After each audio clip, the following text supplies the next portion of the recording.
It's Payks and Mora's fantasy review, only for the second time since the mid-season break. And tonight we come with anticipation of two wonderful events, with Liverpool being here at the MCG, and also the one that we've all been waiting for, the arrival of Josh Levy back into the winner's circle. Yes, two very, very long anticipated events, two important victories for Melbourne, you might say, and we're here to dissect everything. There's such a great atmosphere. It's like a party here at the MCG, and I know Josh is itching to, well, take a pot shot at me, so maybe we should get stuck in, Payks.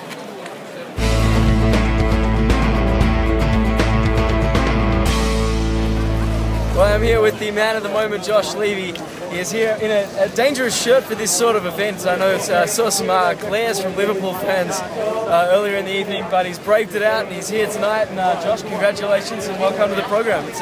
It's about time. It is. It's good to be on. Thank you for having me. No worries. Well, congratulations. Talk us through the last weekend and how you were feeling from Friday through to Sunday.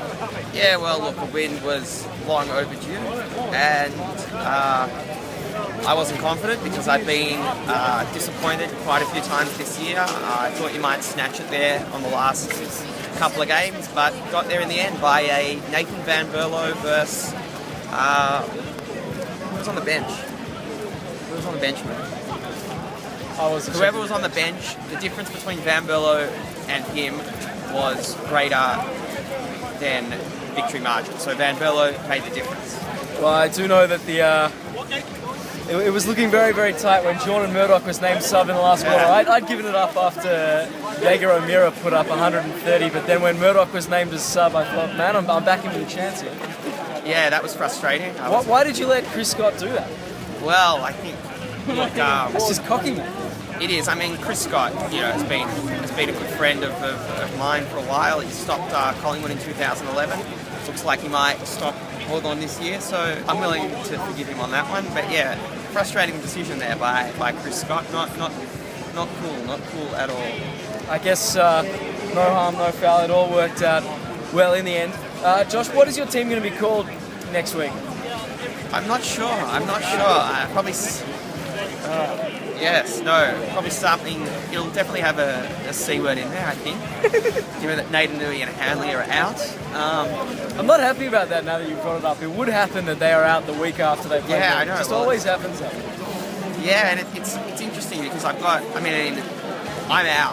of contention, but I've got a couple of games against, well, certainly the week after against Eugene, who is in contention, and I think quite a few people would have been interested in seeing Eugene miss the finals, so I think quite a few people would be disappointed that they're out.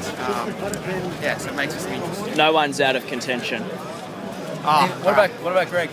No, he's got the same number of wins as us. Yeah, okay, no one's out of, well, realistically out of contention, but Eugene certainly is in contention, but needs to get a win on the board in the next couple of games, and we'll see what I can do without Hanley and Nathan Nui. I mean, his team is pretty average this year, but so is mine, so it's going to come down to maybe, the better of two ships. We'll see what happens. There is still the bottom six premiership on the line, which if you happen to not make the finals, is definitely still there.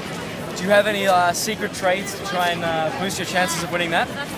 No, look, I don't. I mean, I got verbaled quite a bit over that Hanley and Leicester trade, despite the fact that, the Van Berlo and Leicester trade, despite the fact that, I think it's been quite positive for me. You got me the win this week. It's got me out of bottom spot.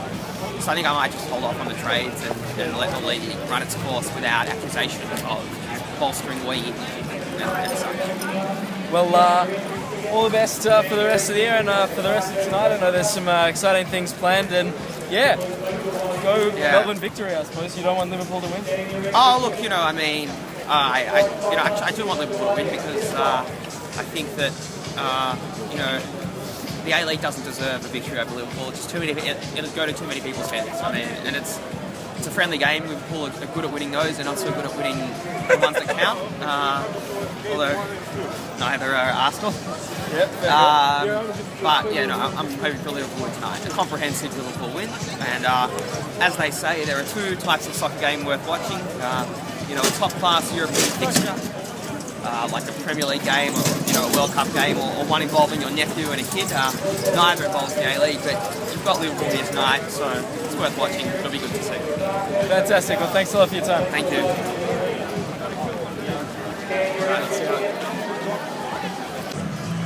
Now, I was just talking to Mora and Payks, and we're interested in getting some of the reactions from the public about some of the shenanigans that have gone down in our league this year and how they view a number of the participants. So we're going to go and do the first edition of Street Talk, and possibly the only edition of Street Talk, depending on how it goes.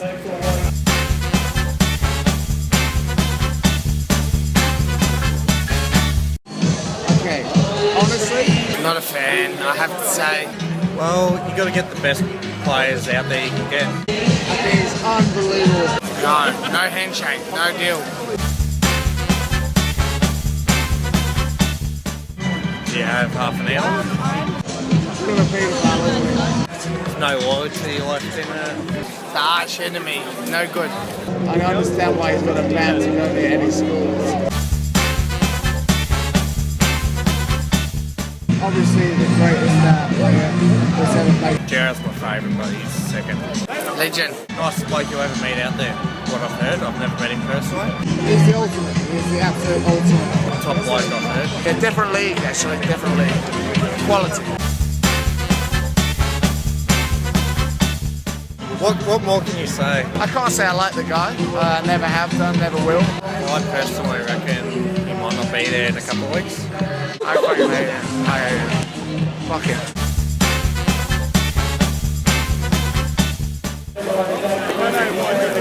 Don't like him, there's something wrong with him. I really like him. Someone in 20 years I can forget.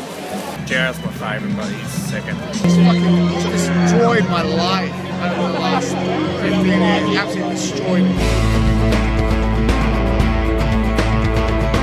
Well, Josh, it's that time where we're going to ask you for your tips for this week, the second last week of the season before the finals commence. The first game, the big Friday night game, we've got Ron versus Mora. Who do you think will get up?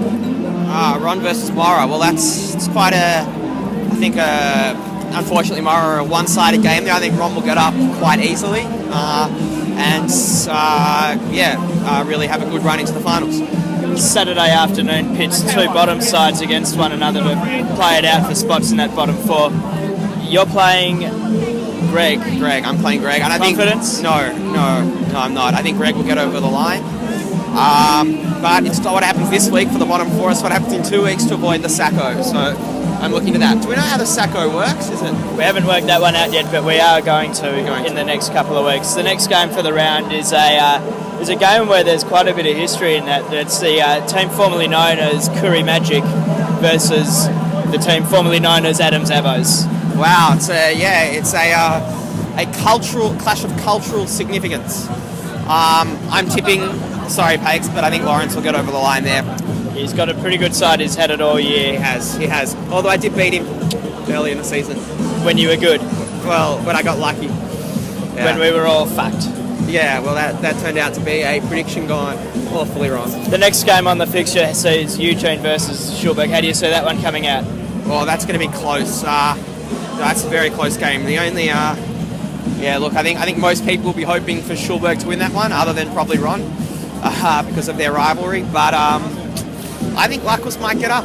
I got a sneaky feeling he's due for a good week. I think Eugene might carry the 4 points. Sunday afternoon sees ladder leaders Lenga versus Slavic's team, and they are coming along quite well. How do you think that'll go?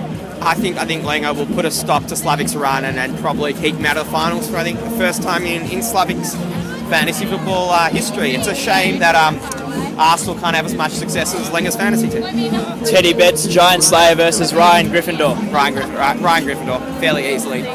I think Tull's trades this week have been interesting, but I don't think they'll make a difference against what Andrew Lifson, the side that Andrew Lifson has built, which is very, very good. And the last game on the card for the weekend sees Wayne play Camel. Yeah, well, look, I think Wayne by 200 points, 300 if Camel forgets to make his team. Well, there you have it, the tips from Josh. Who knows what might happen? He's been wrong on many occasions throughout the year. Good luck, everyone. Good night.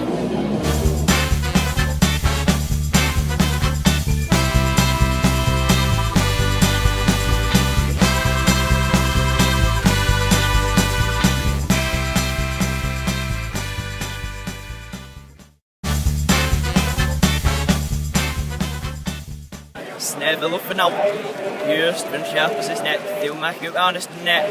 Skjær. Det ser snipp i sniss med asne kassen finna. Vi visste net, ser om det skaps. Hallo.